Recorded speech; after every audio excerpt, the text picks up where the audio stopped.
Dobrý deň, priatelia miest, personalistiky, pracovnoprávnych vzťahov, zamestnanci, zamestnávateľia, podnikatelia, no proste všetci, ktorí máte záujem sa dozvedieť niečo o pracovnoprávnych vzťahoch. Opäť vás vítam pri krátučkom videu.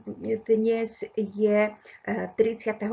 januára 2026. Vždy zdôrazňujem, dátum je veľmi dôležitý vzhľadom na rýchlosť zmien a noviel, ktoré prebiehajú v tejto oblasti pracovného práva, takže je veľmi dôležité vedieť, ku ktorému dátumu pozeráme video, aby naozaj bolo aktuálne.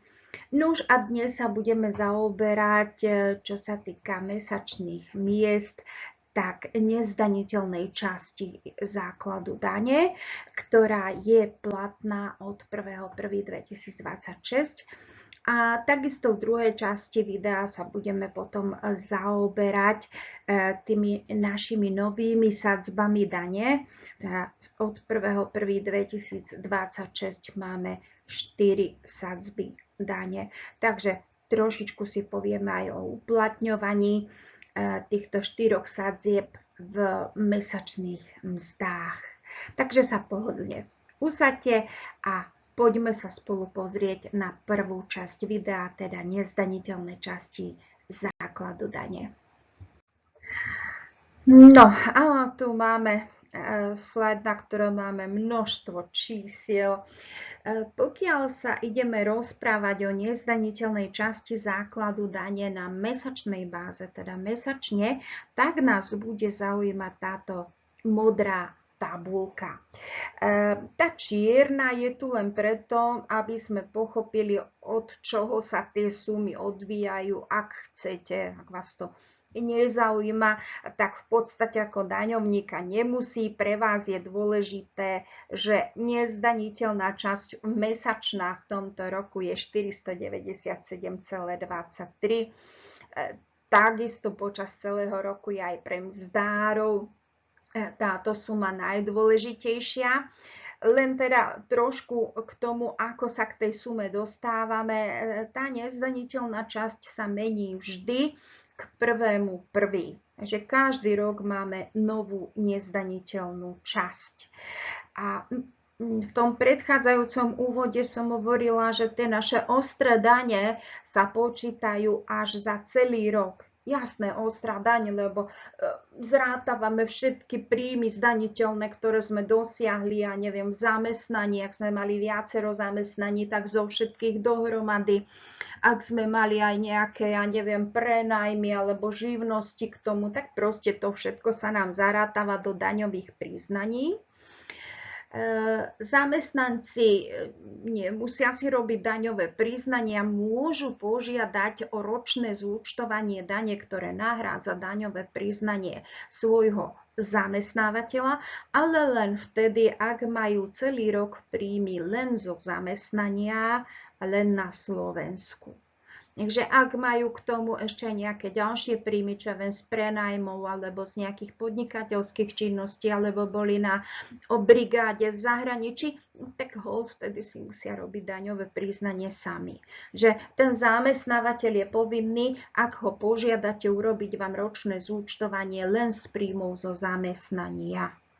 Že to zase sme trošku odbočili, ale tie ostré ročné dane sa potom počítajú tak, že sa zrátajú všetky vaše príjmy a v prípade, že tie príjmy neboli príliš vysoké za ten rok, môže si ich, alebo aj si ich poníži ten zamestnanec alebo tam mzdová účtovníčka o celoročnú nezdaniteľnú časť. Tá celoročná nezdaniteľná časť je 5966,73, ale pozor, až za rok 2026, teda až dane, ktoré sa budú zúčtovať v marci 2027. Že bavíme sa v roku 2026. Ako sme prišli k tej celoročnej nezdaniteľnej časti, ona sa vždy odvíja ako nejaký násobok platného životného minima k 1.1. daného kalendárneho roku. V tomto prípade je to 21 násobok životného minima. Keďže my sa zaoberáme ostrými daňami, takže za celý rok. A ak my si niečo chceme uplatňovať v preddavkoch, v zálohách, tak samozrejme je to potom 1/12. Takže 497,23 je 1/12 z celoročnej nezdaniteľnej časti základu dane. No, z celoročného pohľadu sa potom posudzuje aj celková výška základu dane. Nezabúdajte, pri daniach vždy ide o základ dane, teda príjmy minus odvody. To je základ dane. Že ak ten základ dane príjmy minus odvody za celý rok u toho zamestnanca bude 26 083,13, tak bude mať nárok na celých 5966,73. Ak ale za celý rok tie príjmy budú vyššie ako 26,83,13 v podstate, tak potom sa tá nezdaniteľná časť bude ponižovať. A na akú výšku nezdaniteľnej časti bude mať ten zamestnanec za celý rok nárok, sa vypočíta týmto vzorcom. To je všetko skôr pre mzdárov ako pre samotného zamestnanca, len aj zamestnanec si musí byť vedomý, že ak teda moje príjmy prekročili túto hranicu za celý rok, tak hold nebudem mať celých 5 000. No a ak tieto príjmy za celý rok, základ dane minus odvody, prekročia 43 983,32, tak nemá nárok na žiadnu nezdaniteľnú časť. Takže môže sa stať, že tí lepšie zarábajúci s tými vyššími základmi dane nebudú mať nárok vôbec na nezdaniteľnú časť. No a to potom znamená, že ak si ich neprezieravo uplatňovali v mesačných nezdaniteľných častiach, tak teraz budú mať nedoplatky a budú to musieť vrátiť. Preto je dobre na to myslieť už pri tých žiadostiach, keď chcete mzdovú účtovničku požiadať do nezdaniteľnú časť, veľmi orientačné sumy a zase hovoríme o základoch dane, príjmy minus odvody. Ak budete mať mesačne stabilne základ dane, príjmy minus odvody 2173,59 a menej, alebo v priemere vám to na mesiac toľko dá, bez obav si môžete žiadať o nezdaniteľnú časť každý mesiac a každý mesiac vám mzdárka uplatní 497,23 a pokiaľ nebudete mať nikde žiadne ďalšie príjmy, tak nebudete mať žiadne nedoplatky. Ak ale mesačne váš základ dane bude vyšší ako 2173,60, teda príjmy minus odvody. Alebo máte príjmy ešte niekde inde po nejakých iných pracovnoprávnych vzťahoch. Alebo podnikáte. Tak v tom prípade je treba počítať s tým, že už nebudete mať na konci roka nárok na celých tých 12 krát 497,23. No a viete si to napríklad zregulovať aj tak, že požiadate mzdové oddelenie, aby vám uplatňovali nezdaniteľnú časť pol roka a pol roka nie. Lepšie predvídať, ako potom byť prekvapený z nedoplatkou.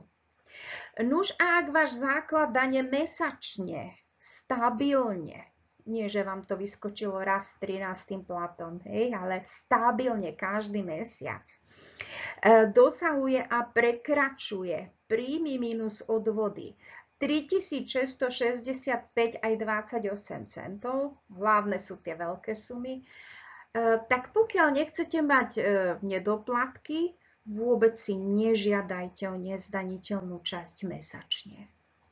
Predídete tak tým nedoplatkom. Vy keď si totiž o tú nezdaniteľnú časť požiadate a nič s tým neurobíte, tak tá mzdárka je povinná vám ju uplatňovať. Ona vám ju musí uplatňovať, kým vy ako daňovník neprídete a nepoviete, písomne nedoložíte, stop, nechcem. Takže keď to neurobíte, ona vám ju uplatňovať bude, no a potom sa môže stať, že tie nedoplatky skutočne prídu. No a keďže toto všetko je daňovníkovo rozhodnutie, tak vy by ste to mali na začiatku vedieť, či si chcete alebo nechcete požiadať o mesačnú nezdaniteľnú časť, či si radšej nepočkáte až na koniec roka, alebo či si chcete požiadať len časť roka a časť roka nie. To je na vás. Toto je k tomu, čo sme si hovorili, že teda chcem niečo mesačne. Nemusím to chcieť. Môžem si aj pri nižšom plate počkať až na koniec roka a mám našetrené trebárs na dovolenku. Ak samozrejme mi to dovoluje moja ekonomická situácia, lebo žiaľ dnes rodiny počítajú s každým centom, takže aj si mnohí nemôžu dovoliť nepožiadať o tú nezdaniteľnú časť. Takže toľko k výške nezdaniteľnej časti. Takže tá čierna tabuľka naľavo, tá sa nás bude týkať až na konci roka, buď pri daňových priznaniach, alebo pri ročných zúčtovaniach daní, to už záleží na vás, ako sa rozhodnete. A tá modrá tabuľka napravo, to je tá tabuľka, ktorá nás zaujíma, ak niečo chceme mesačne si požiadať.